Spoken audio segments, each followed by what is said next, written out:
class in Nagarjuna Vidyalaya. My name is Devaruka. I am studying 8th class in Nagarjuna Vidyalaya. Today we are explaining social and religious reform movements. First of all, child marriage. In 1846, the law was passed to disallow the marriages below 2 years. In 1891, that was raised to 12 years. In 1929, through the Sharada Act, minimum age of marriage raised to 14 years. Finally, the limit was raised to girls of 18 years and for boys 21 years. Savitribai Phule and along her husband Jyotiba Phule played an important role in the women's condition of Maharashtra, and Jyotiba set up a school for the children who are untouchable caste in year of 1848 in Pune, and Jyotiba trained to Savitribai Phule to become first woman teacher in India, and after the death of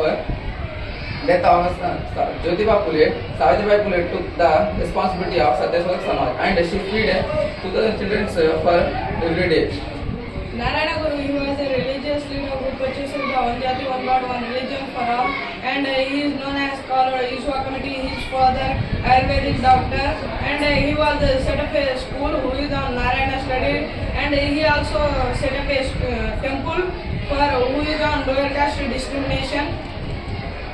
Harige Ramaswamy was an important Dalit leader in Hyderabad state, and he was a follower of Achal Siddhanta and Brahma Samaj. He was founded Sunita Bala Samaj and carried out of the